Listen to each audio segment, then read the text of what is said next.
Bismillahirrahmanirrahim. Assalamualaikum warahmatullahi wabarakatuh. Perkenalkan, nama saya Sahnas Ajeng Fatimah Zahra, NIM 08051381823062 dari kelas B. Di sini saya akan menjelaskan tentang pesawat tanpa awak. Apa itu pesawat tanpa awak?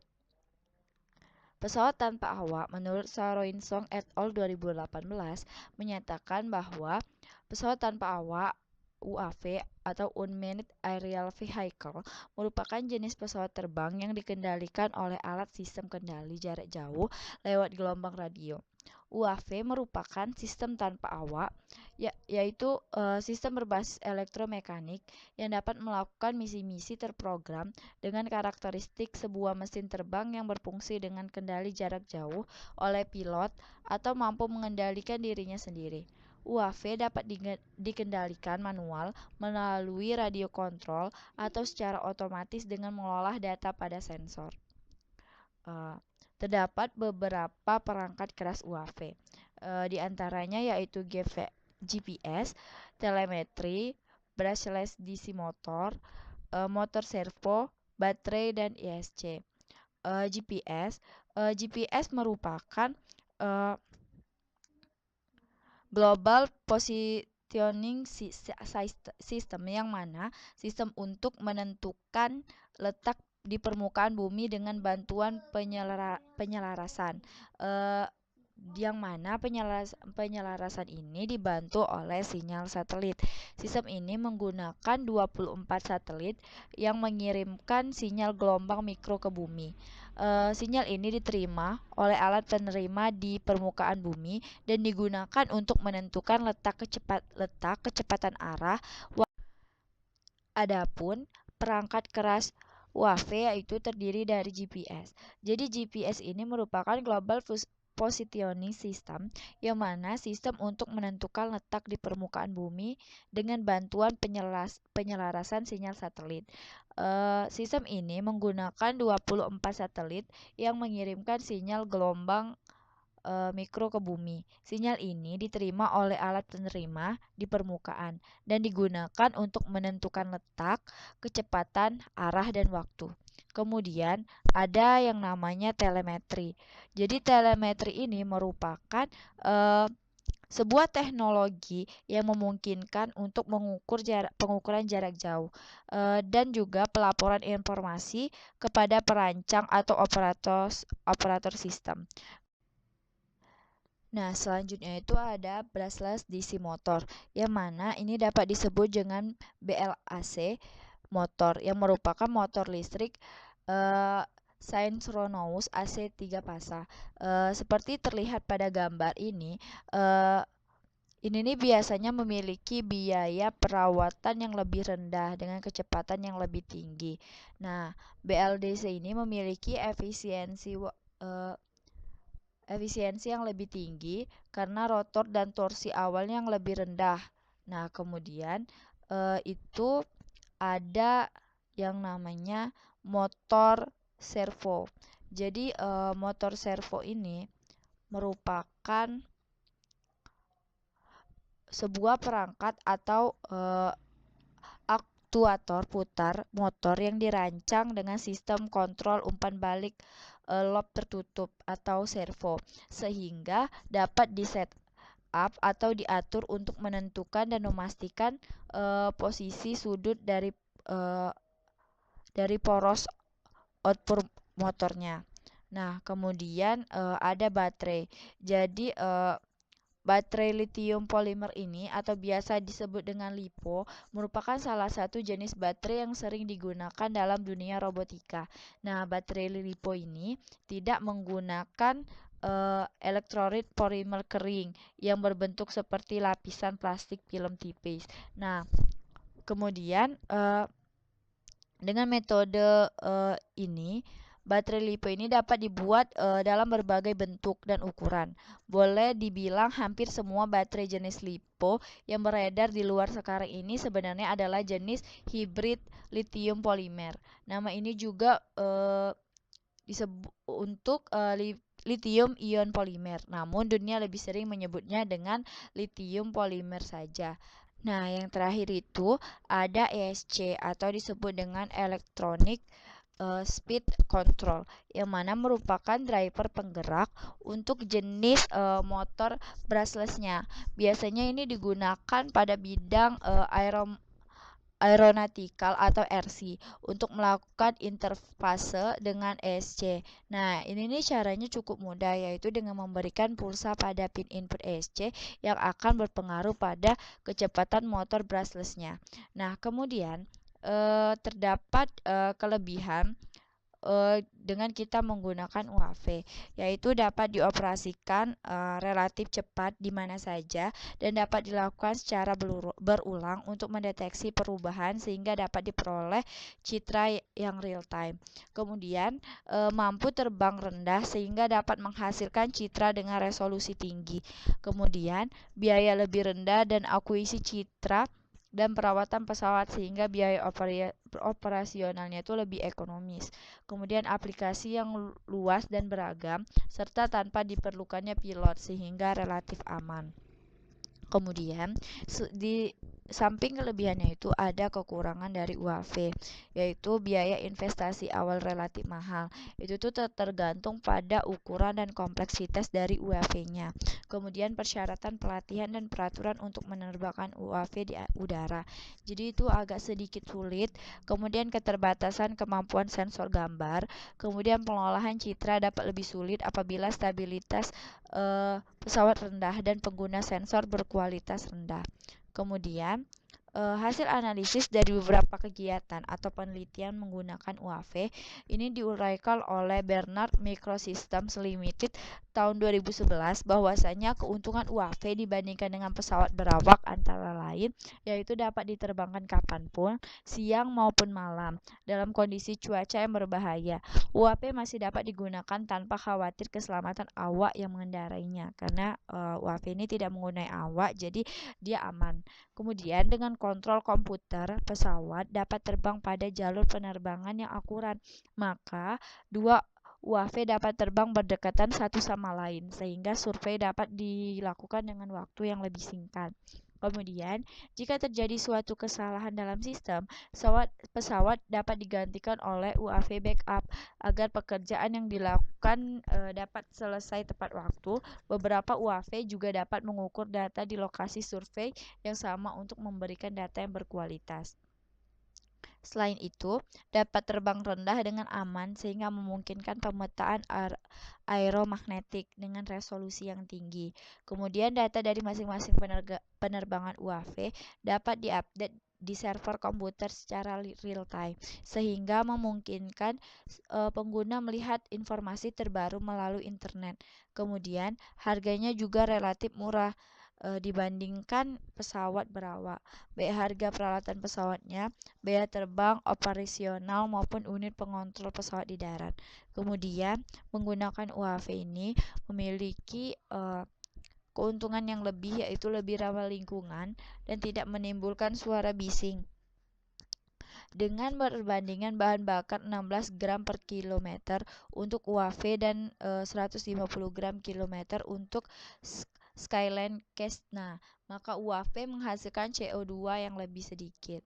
Kemudian, ini merupakan perbandingan penggunaan citra UAV dengan citra satelit, yang mana biaya pemotretan dengan menggunakan UAV itu lebih kecil, yaitu lebih kecil dari 13,6 kg, lengkap dengan ground stationnya dan peluncur, kemudian berkisar dari ratusan ribu rupiah sampai jutaan. Ini dikemukakan oleh La Liberte tahun 2009. Jika dibandingkan dengan citra satelit yang biasanya dipergunakan untuk aplikasi Indraja seperti Landsat, ALOS, Anirtu, dan Aster itu, maka citra UAV lebih murah. Ini merupakan tabel dari perbandingan citra satelit dan UAV dapat dilihat.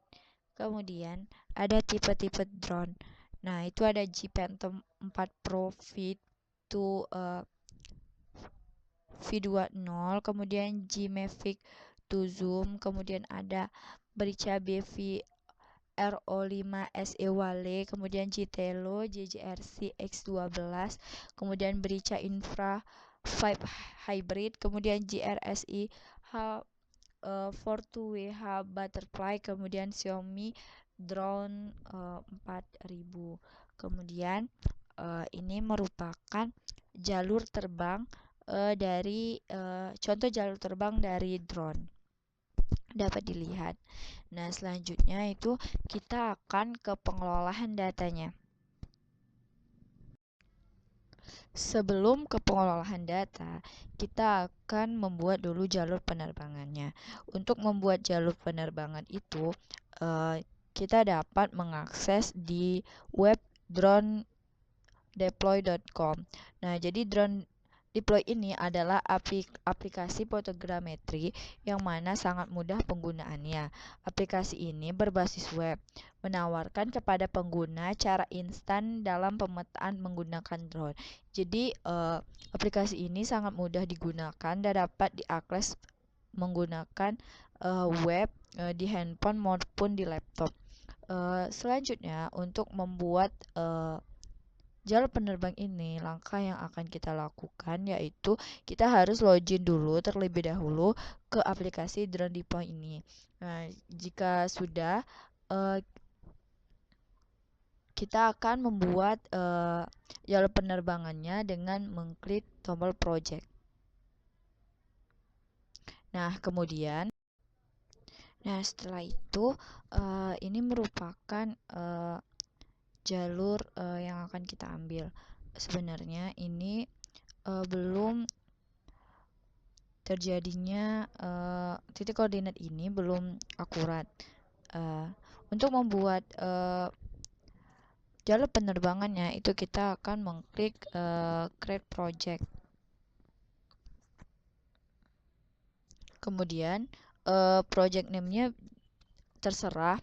Di sini saya akan menulis project 1. Project 1. Kemudian continue. Langkah selanjutnya itu jika selesai, kita akan melanjutkan dengan mengklik Maps and Models. Nah, jadi ini merupakan maps dan modelnya. Kemudian ada advance atau pengaturan lainnya.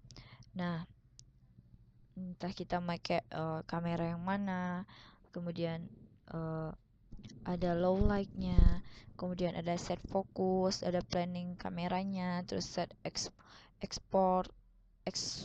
exposure manually, banyak. Kemudian untuk pada drone deploy ini dapat mengekspor data drone kita. Nah, ekspor data ini bisa dalam bentuk image-nya JPEG, kontur, PNG, dan lain-lain. Selanjutnya, untuk membuat rencana penerbangan ini tidak juga menggunakan drone deploy, tapi juga dapat menggunakan Google Earth. Nah, jadi sebenarnya bisa untuk kita membuat Google Earth. Nah, tapi di sini menggunakan drone deploy. Kemudian caranya menggunakan dari Google Earth itu, pertama kita membuat poligon pada Google Earth dan nantinya diekspor dan kemudian dimasukkan ke drone deploy-nya. Hal ini digunakan agar titik koordinat yang dihasilkan pada jalur penerbangan itu lebih akurat karena kita menggunakan Google Earth. Nah, saya sudah menjelaskan untuk membuat jalur penerbangan yang lebih akurat itu menggunakan Google Earth yang nantinya di polygon dan diekspor kemudian drone deploy-nya. Nah, jadi langkah yang akan kita lakukan yaitu pertama memilih daerah mana yang akan kita kaji. Di sini saya mengkaji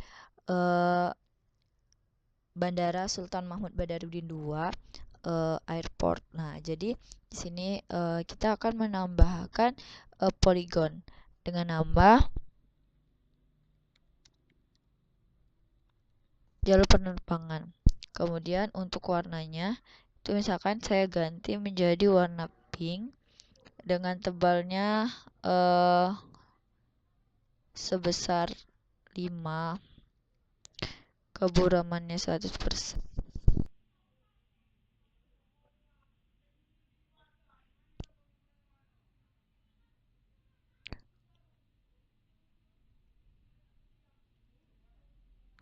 Kemudian baru klik OK. Nah, jadi ini merupakan jalur penerbangan yang akan kita lakukan. Selanjutnya, jika sudah, kita klik pada jalur penerbangan, kemudian simpan tempatnya, kita save, kemudian kita tunggu.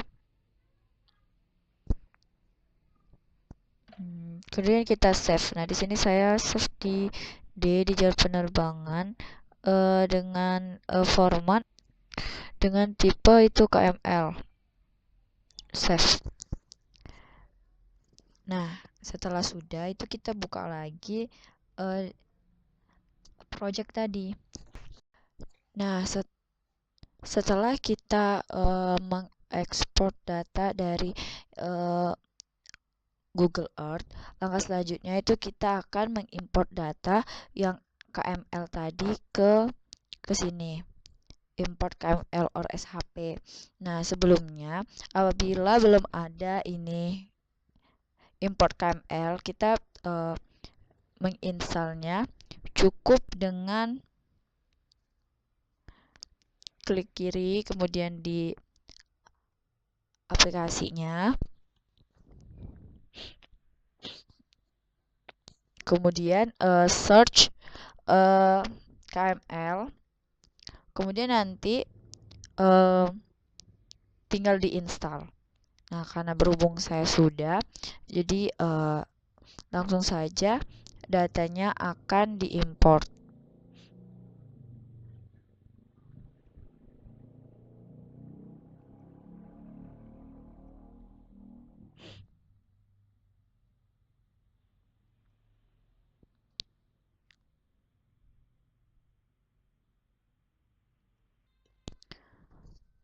Nah, setelah itu langsung saja untuk kita import file yang akan kita gunakan.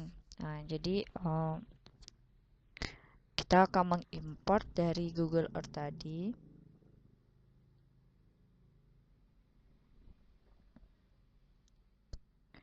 Ya, jadi kita akan mengimport. Nah, setelah itu langsung saja untuk kita import file yang akan kita gunakan. Nah, jadi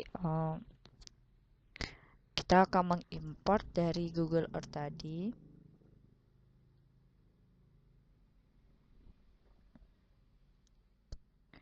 Ya, jadi kita akan mengimport file jalur terbang, open.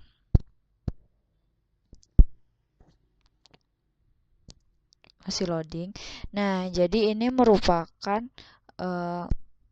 file yang akan kita import.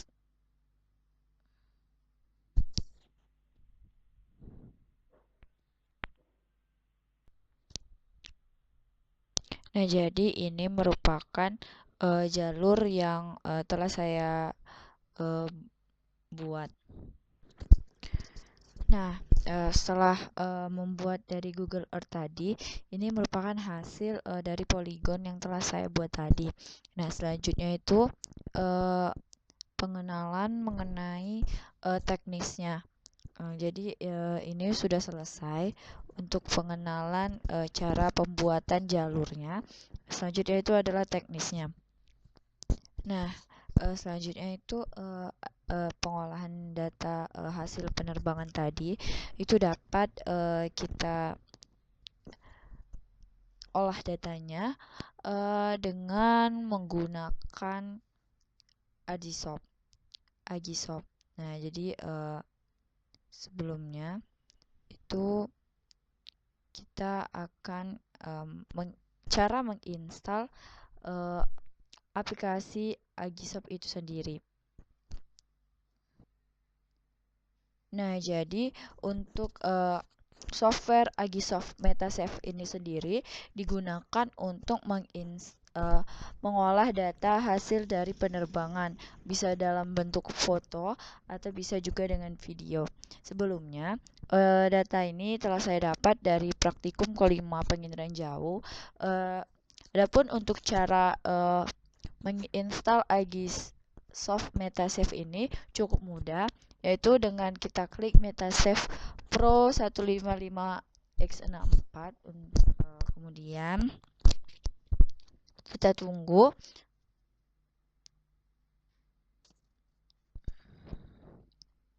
Masih prepare to install.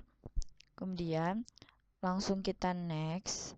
Kemudian pada bagian I accept the terms ini kita checklist. Kemudian next lagi. Kemudian untuk ini, kemudian langsung kita next, kemudian next, install. Nah, tunggu beberapa saat sampai penginstalannya selesai.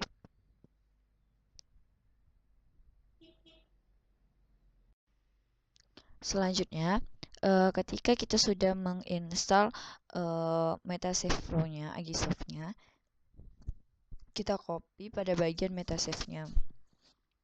Kemudian kita pindahkan ke aplikasinya.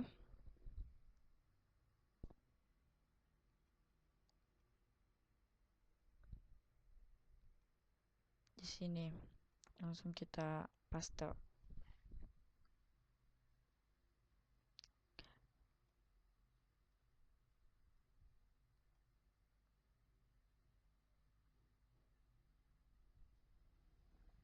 Nah, selesai, baru bisa kita gunakan. Jika selesai, barulah kita buka aplikasi Agisoft.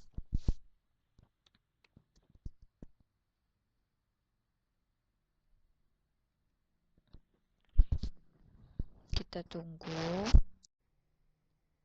Jadi ini merupakan tampilan dari Agisoft yang telah kita install tadi. Itu terdapat beberapa tools, ada file, edit, view, workflow-nya, terus model, terus foto, ortho, tools, dan health. Kemudian pada file ini dapat dilihat ada untuk new, untuk buat data baru, terus ada untuk open dan ada untuk ada save untuk save, dan ada untuk export dan importnya. Terus untuk edit video, edit hasil itu dapat diunduh dan diredo. Kemudian ada view-nya, itu bisa di zoom in dan zoom out. Kemudian ada workflow-nya, itu bisa add foto atau add folder. Kemudian model itu ada navigasinya, rectangle-nya, circle, kemudian freeform selection, drop point, drop polyline, drop polygon. Kemudian pada foto juga sama. Terus pada ortho juga, pada tools ini ada markers, terus type points, terus dense cloud, terus mesh, ada dem dan sebagainya. Kemudian langkah selanjutnya, setelah kita mengetahui tools-toolsnya, kita akan memasukkan data hasil dari penerbangan yang akan kita olah. Yang mana data ini saya ambil dari praktikum yang sebelumnya.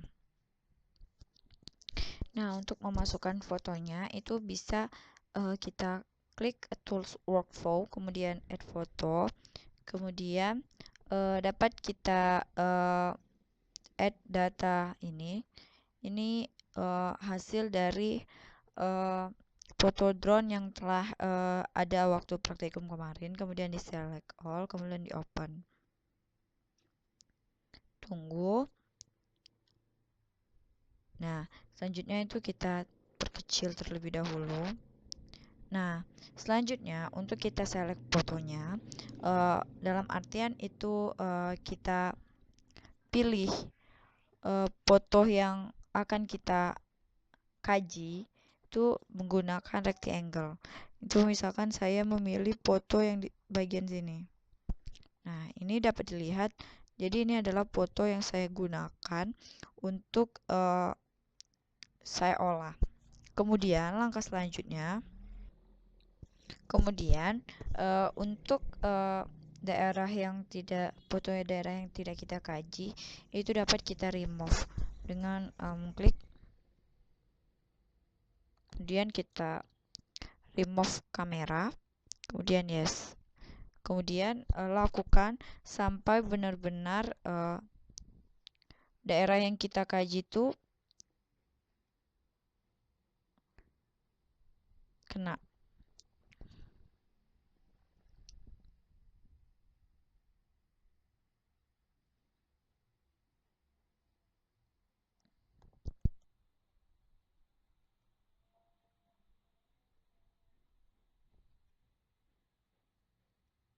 Kemudian lihat lagi daerah yang kita kaji.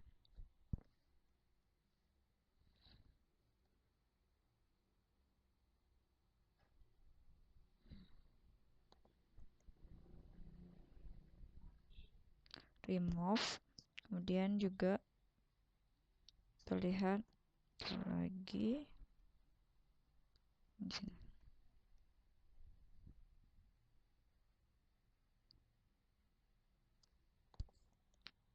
remove kamera.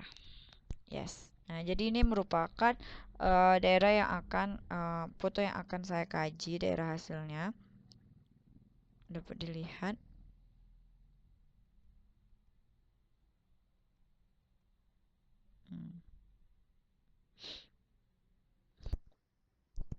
Nah, setelah kita memilih foto yang akan kita kaji hasil drone-nya, di sini saya cuma memilih 9 foto. 1 2 3 4 5 6 7 8 9. Kemudian langkah selanjutnya itu kita ke workflow, kemudian link foto, kemudian pada akurasinya kita pilih medium. Kemudian pada advance-nya key point limitnya itu 40.000, sedangkan type point limitnya itu 4.000. Itu tidak perlu diganggu gugat, jadi langsung kita okekan saja. Kemudian kita tunggu sampai processing nya berhasil.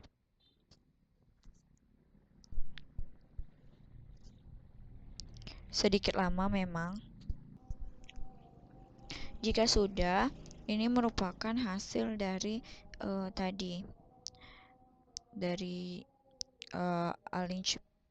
link foto. Nah, kemudian langkah selanjutnya itu kita akan ke workflow lagi.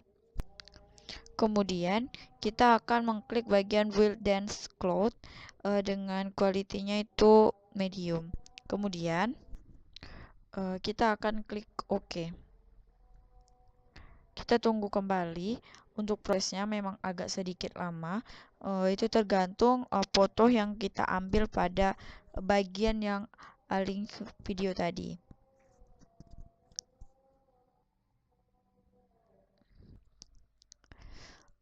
Setelah proses tadi dilakukan, kita akan klik bagian show kamera. Jadi kita akan show di bagian kameranya. Sudah. Kita tunggu.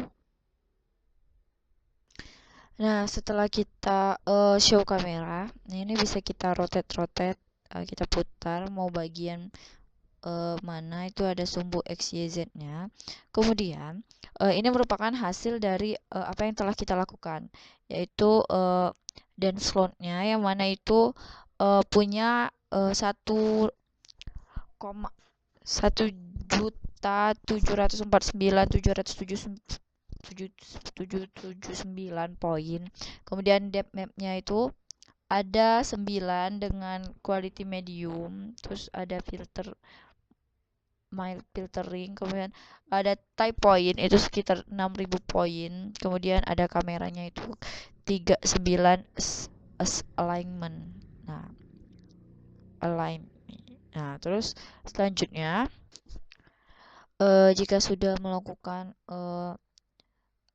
show kameranya, kita lakukan ke langkah selanjutnya itu ke workflow lagi, kemudian ke build mesh. Nah, selanjutnya pada bagian ini tidak perlu kita ubah, tapi langsung kita okekan saja. Nah, kita tunggulah seberapa lama processing in prosesnya. Nah, jadi kita tunggu. Nah, jadi ini adalah hasil dari build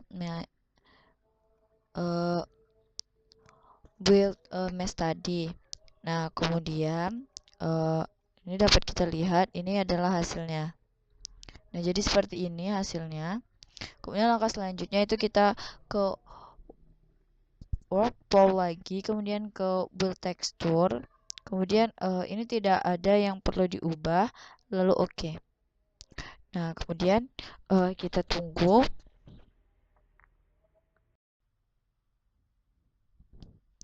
Nah, jadi ini merupakan hasil dari build texture. Jadi dapat dilihat.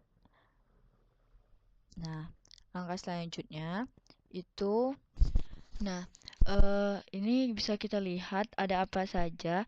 Ada ini, ada perahu, ada lautan, terus ada rumah-rumah warga dan sebagainya. Bisa dilihat jelas sekali hasilnya. Teksturnya juga setelah kita build tekstur tadi sangat jelas sekali dapat kita lihat dari atas.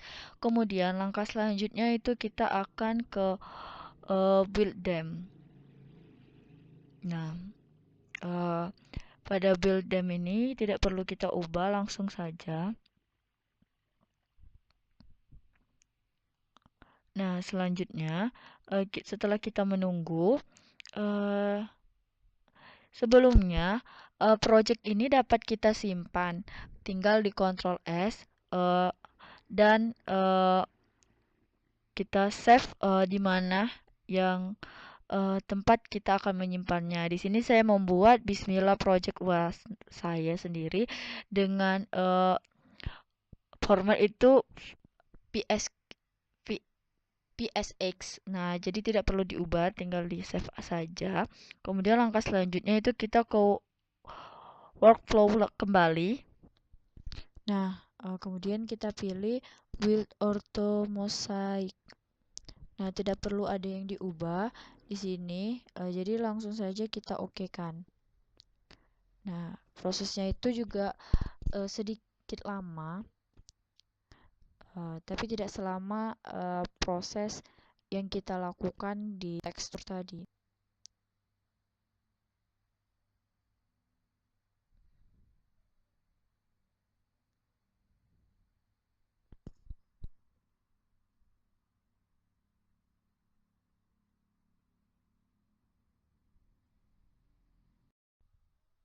Nah, jika selesai, kita dapat melihat hasil dari contoh dari format dam. Jadi bisa kita klik pada bagian dam. Biasanya pada bagian dam ini itu lebih kepada kontur-konturnya. Nah, jadi ini merupakan hasil dari dam kita tadi. Dia lebih seperti kontur-kontur. Itu dapat dilihat ada juga rentangnya. Jadi dari rentang 24,5 meter sampai rentang 56,1 meter. Dibedakan dari warnanya. Kemudian ini merupakan hasil dari orthomosaik tadi. Nah, jadi pada bagian Agisoft ini kita dapat menggabungkan dari grid-grid yang telah kita gabung tadi. Nah, dapat dilihat sangat jelas. Nah, ada pohon, ada lautan, ada perahu, ada bangunan-bangunan. Jadi di sini dari yang tempat saya gabungkan tadi ini menghasilkan seperti ini. Jadi dia lebih. Nah, jika selesai, langkah selanjutnya itu kita akan mengekspor datanya. Jadi pertama kita klik file, kemudian export, kemudian export ortomosai, kemudian export JPEG, ini TIFF, kemudian langsung kita export. Dan misalkan di sini saya buat new folder dulu, project. Kemudian kita buat di sini ortomosaik. Kemudian formatnya TIFF atau GeoTIFF. Kemudian kita save. Kita tunggu beberapa saat sampai prosesnya selesai. Nah, langkah selanjutnya itu kita akan mengekspor dalam bentuk KMZ. Kemudian kita ekspor kembali selesai, kemudian Google KMZ. Nah, ini langsung saja kita ekspor. Kemudian ini kita buat project saja. Nantinya ini akan kita masukkan ke Google Earth kita. Hal ini kita lakukan agar kita mengetahui apakah daerah yang kita gunakan itu sudah benar titik lokasinya atau tidak. Jadi setelah ini langsung saja kita ke Google Earth.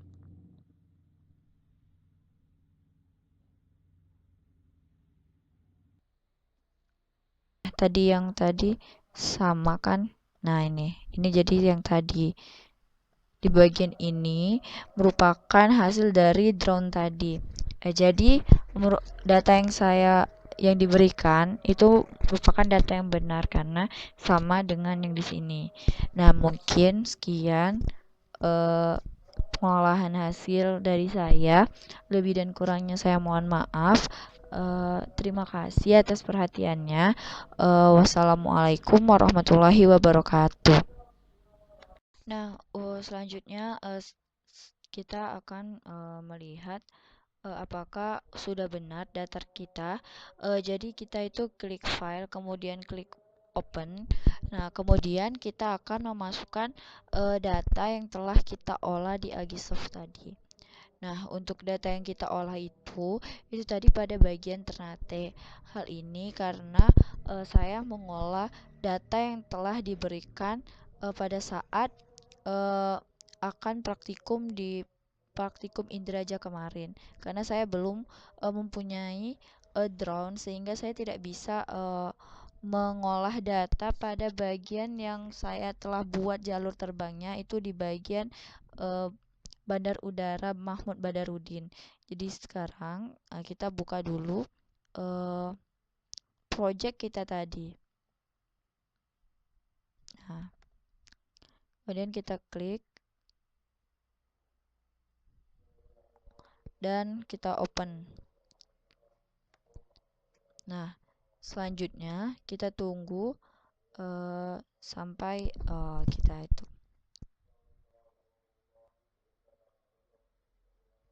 Nah, jadi ini merupakan daerah yang telah saya buat tadi.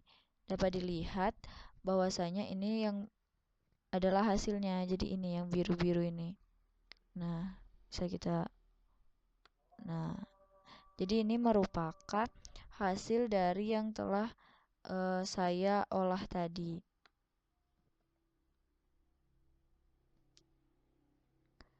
Nah, mungkin cukup sekian pengolahan data ArcGIS. Nah, ini tadi yang tadi sama kan? Nah, ini jadi yang tadi.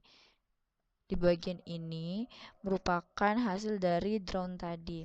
Jadi data yang diberikan itu merupakan data yang benar karena sama dengan yang di sini. Nah, mungkin sekian pengolahan hasil dari saya. Lebih dan kurangnya saya mohon maaf. Terima kasih atas perhatiannya. Wassalamualaikum warahmatullahi wabarakatuh.